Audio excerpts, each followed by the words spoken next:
Welcome back to America's Commercial Real Estate Show. I'm Michael Bull. The segment is brought to you by GetEvaluate.com. Check it out. It's really good investment property analysis that you can share with friends and colleagues online. Well, our show topic today is site selection in the new era. My guest is Casey Conway. He's chief economist with the CCIM Institute. And Casey, it's really interesting when you think about relocation and what's going on with Amazon. And I think everyone's concerned about, in commercial real estate industry, about the economy. And it seems like we've been in this great cycle for a long time. It seems like things are looking pretty good. Where are we in the cycle as an economist with a focus on real estate? Where do you think we are? Hey, great question. Just in honor of you being here today, I'm still very bullish on the economy. So I write a weekly economics column for the University of Alabama, and one of the things I do is I have a Bulls and Bears scoreboard. So I have to name the Bull Michael, right? There you go. And I track all the economic reports that come out in a running total. And so that running total here through start of April was we've had 75 economic reports, and 45 of them have just knocked the cover off the ball in terms of bullish and optimism, and only 30 have been bearish. So if you look at the data in the reports, it's telling us the economy is very bullish. Going beyond there, I like to look at forward-looking kind of indicators. So the things I look at are things like the NFIB's, National Federation of Independent Businesses, Small Business Index. So it had been stuck in the 80s and 90 range, for years, right, going through the Great Recession and coming out. And after Trump's election last year, it popped above 100 for the first time in about 8 years. And in just last month, it made its second highest reading ever. It hit 107. The last time we hit 107 in terms of small business being optimistic and wanting to lease real estate and expand was 2005. So the small business folks are saying, look, we finally have got deregulation. We finally have taxes where we need them to be. We're just so happy we're going to go buy Geico insurance, right? The other one I look at is the home builders, because jobs fuel home building, and those jobs pulls commercial real estate, right? The commercial real estate follows the rooftops. And so the home builders, the NHAB, National Association of Home Builders Housing Market Index, every month they survey all the builders and they say, how you doing? What about traffic and closings? And the home builders said, we're so happy, we're ready to go buy 2 new pickup trucks and 3 new bass boats, right? To replace all those that we had to sell on Craigslist in 2009, right? And so they have an index, and above 50 means home builders are happy. In December last year, it hit 74, and we've been above 70 ever since. That 74 reading was the second highest ever since 1998. So small business and housing, which were the 2 things that went into the doldrums, are just on steroids. They're very happy. So that's a fundamental that I think spilling over in the economy. We've yet to really feel the effect of the tax law. It's just kind of kicking in right now. It's today's tax day, right? People are starting to figure it out. So I'm very bullish on the economy. And I think when people think about the volatility that we've had since February and whatnot, it all started on Groundhog Day. It was all the groundhog's fault. What he saw was not his shadow. What he saw was the Fed raising interest rates 4 more times this year. Right. And I think that's the big thing. What's happening now that's triggering this market volatility is what we've been praying for a decade. It's called growth. And with growth comes volatility, and with it comes higher interest rates. The Fed can normalize things. And it's been a decade since we've had to figure out how do we function in a rising interest rate environment. Yeah. So those of us in commercial real estate know that if interest rates are rising, eventually the cap rate has to go up because of the cost of capital. It lags about a year or 2. So if that cap rate goes up, what's the only other element in the ERV formula that I have that can mitigate a decline in value? It's net operating income. Yeah. So we've really got to be paying attention, doing our homework. Can we really grow rents? What costs can we contain? All of those type issues. And so I think that's what the market's trying to figure out, whether it's equities discounting a dividend at a higher interest rate, or the bond market, or real estate people, or REITs trying to figure it all out. It's how do we function in a rising interest rate environment? And the answer is, it's not going to be cap rate compression anymore. Yeah. That game is up. Yeah. It's how do you grow NOI? Yeah, it's going to be demand for the real estate. And you think the job market is going to continue to improve? Absolutely. Okay. So I look at that LinkedIn, go look at the LinkedIn month over the year over year for every month. through the first part of this year has been 20% job increases. And the ADP, I look at, every time the monthly jobs report comes out. So the ADP comes out the Wednesday before that first Friday. So I pay attention to that. By the time BLS revises its numbers over the course of a year, it has historically come in right on top of ADP. So why wait for all of that bad news on Friday and those revisions? Go with ADP. Challenger grade, the job cuts, comes out next, and it tells us who's cutting and who's not cutting, and that's a very good news story. And Thursday we get the weekly jobless claims, which has been very good, 200,000 or less. And then we get the LinkedIn's jobs report. And then what you do then is take your clients playing golf on Friday and don't let them watch the made up government job numbers. Because my formula for the government's job numbers is BLS minus L equals BS. That's my economic equation for the day. Yeah. So you expect then, I guess, if you expect employment to continue to rise, then I guess you expect retail to continue to improve, or at least online retail, and demand for most types of real estate to continue to do well? Yeah, so retail's an interesting question. So there's lots of debate. It's the retail apocalypse, right? Mm-hmm. No, it's not. The National Federation of Independent Business and the IHL group did some really good research for the ICSC regional idea exchanges. And what they found out is if you took the 1,000 leading brand retailers in the country today, right, we're led by some media to tell us that every store is closing, right? And what they found is that for every retailer that's closing a store, there are 2.7 new store openings. So that's a pretty impressive number. Now, it's not the same department stores. We're not opening Macy's and Toys R Us, right?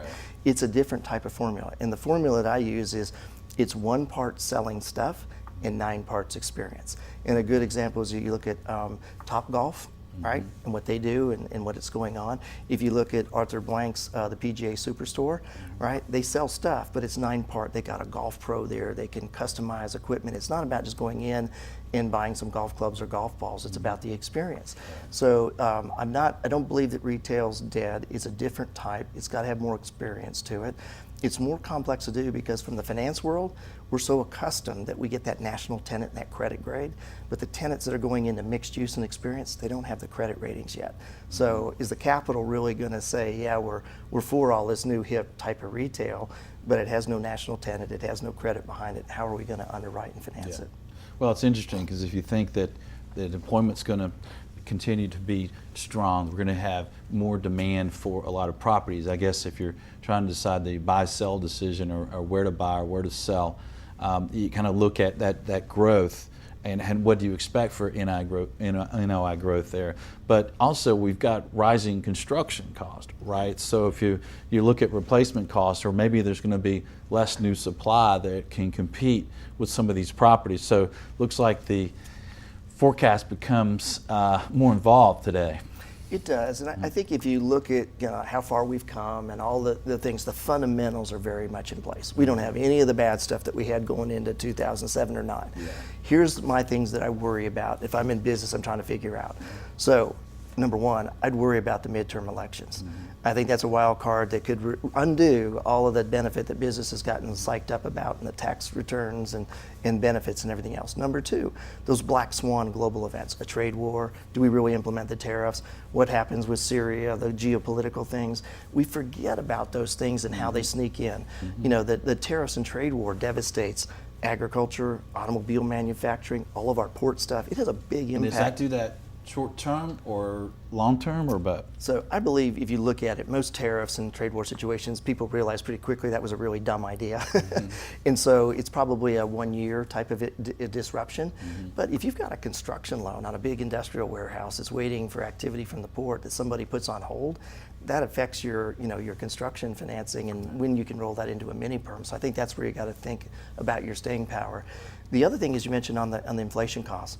A year ago, if you looked at last August, September, we were seeing construction inflation running 4 to 5%, right? Shortages already. The 2 hurricanes hit, Harvey and Irma.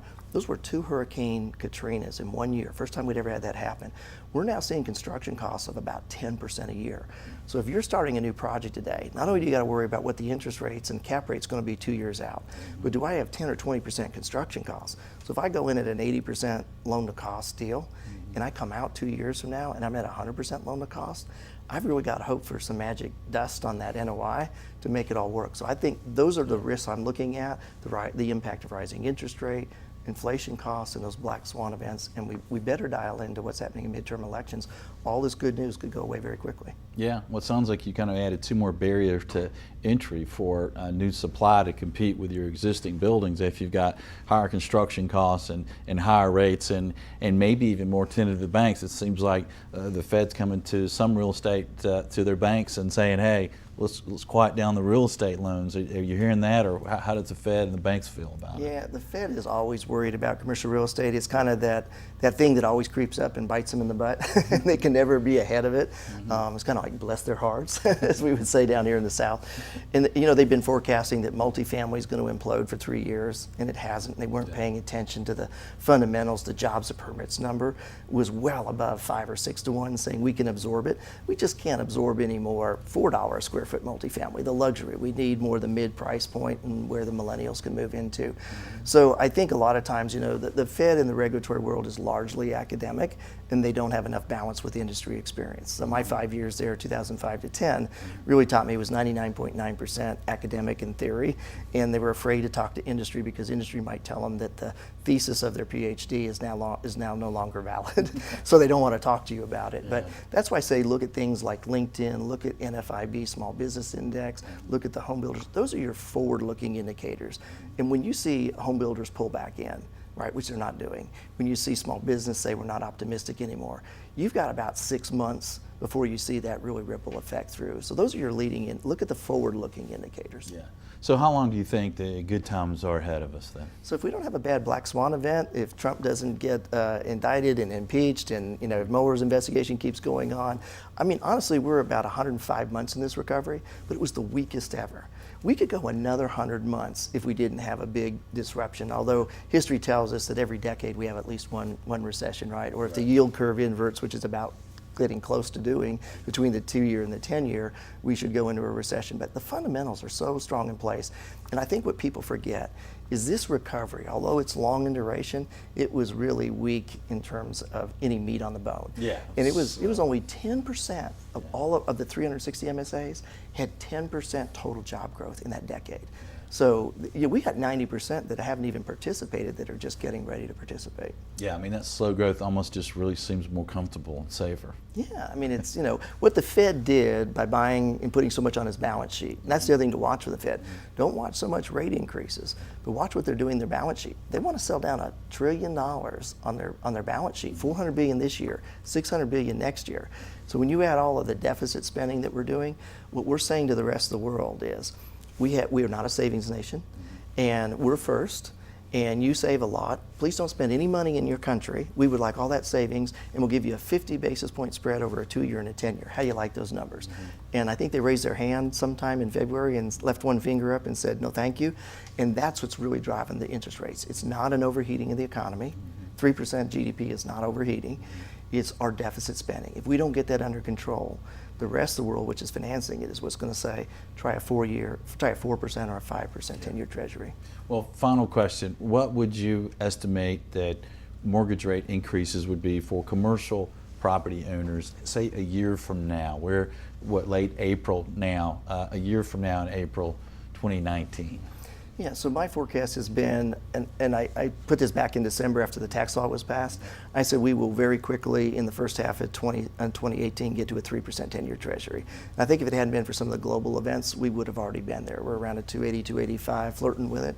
I think by late spring, when we get the second quarter GDP numbers in, the Fed's going to follow through on all 3 rate hikes, and I think the long bond market will move us back above 3. I think there's real risk that by the end of this year, early next year, we could be at a 4% 10-year treasury. But here's the good news. How'd you like the economy in 2004 and 5?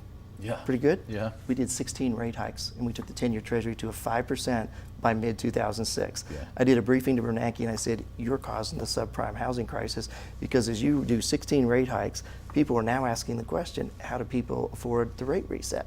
But we went 16 rate hikes in one of the best economies we ever had. We got back to a 5% 10-year treasury. We can get back to a 5%. Normal is about a 5.5 to 6, and we can function just fine. We just forgot how to do it. So don't freak out. Yeah. We got a lot of room there. And plus, like you said, if we have good NOI growth from all this demand, Yeah. maybe we have less new supply competing with us. Yeah. Maybe we're all doing the Snoopy dance for a long time. Well, Casey, thanks for joining us Thank today. you, Michael. It's an honor. Good information. Thanks for being with us. And thank you for being with us out there all over the country, all over the world, wherever you're watching or listening to the show. We appreciate you being with us. And you're welcome to share the show and also comment and let us know what you think. And get in touch with us. We like to connect with you and hear from you. You can find all our social media contacts at creshow.com. Well, thanks for joining us. Be sure and join us next week. And until then, be sure you always lead, learn, and laugh. And join us for America's Commercial Real Estate Show.